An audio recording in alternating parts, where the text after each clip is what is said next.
My church family, thanks for joining me for this midweek connection. You know, as the weather has started to turn nice and we're enjoying this South Dakota spring, where it's finally spring, not meaning South Dakota blizzard, but I'm thankful that I get to take a moment and sit outside and enjoy that the grass is beginning to green, the sun has come out to shine.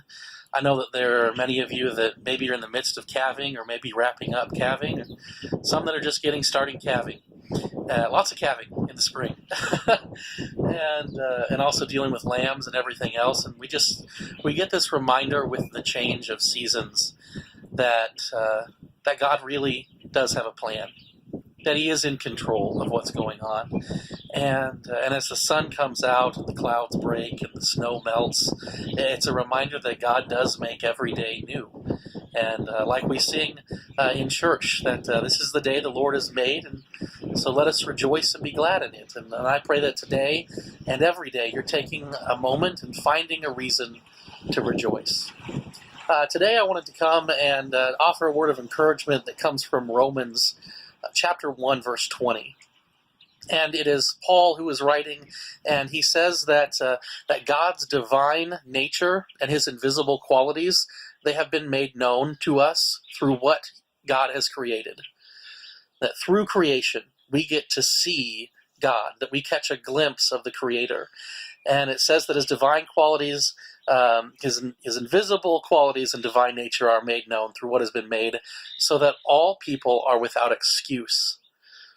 So that everyone, all around the world, throughout time, has been able to look at creation and realize, wow, there is a Creator behind this. There's an order to this. There's a reason for this.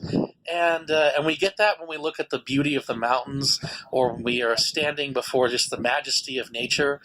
But I think sometimes we forget that when we deal with things like, well, the coronavirus, or different illnesses or sicknesses. Now, did God create that virus specifically to come and harm us? You know, I don't know about that. There's a lot of different theological perspectives. But one thing I do know is that there's another verse that says that God works all things for good for those that love Him. So even in the midst of chaos and destruction, which we know is the result of the fall, that's a theological basis. It's something that we learn from the very earliest pages of the Bible, that sickness, death, and disease, they are a result of the fall of man, that they're the result of sin. And so here we are dealing with the consequences of the fall, dealing with the consequences of sin. And we know that this virus that has come and that is wreaking havoc across the globe, you know, this might not have been something that God has beset upon our nation, but it is something that He can use for good.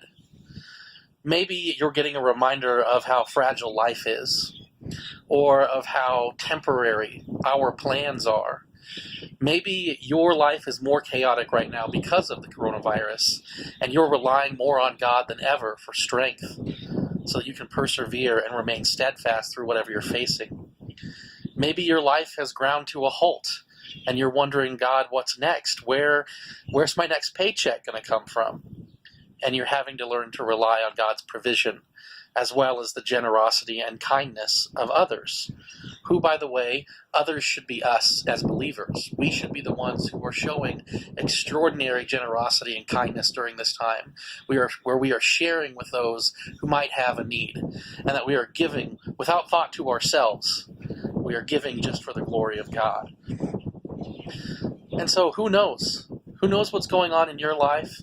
If there's something that I can be helping you with, if I can be praying for you, if there is a need, let me know so that I can be there for you. Not only to minister to you as a pastor, but just as a Christian, as a brother or sister in the faith, that I can be there for you. I said brother or sister. I'm not a sister of the faith. I'm a brother of faith. You would be my sister if you're a woman. Sorry about that. Oh, sometimes my brain gets distracted. But the thing is, with a point that I'm trying to get across right now, even in the midst of me jumbling over words and saying the wrong things at times, right now what I'm trying to get across to you is that don't lose hope. Don't give up. Realize that even in the midst of chaos and confusion, that when we take a look at the world, we realize that God is in control.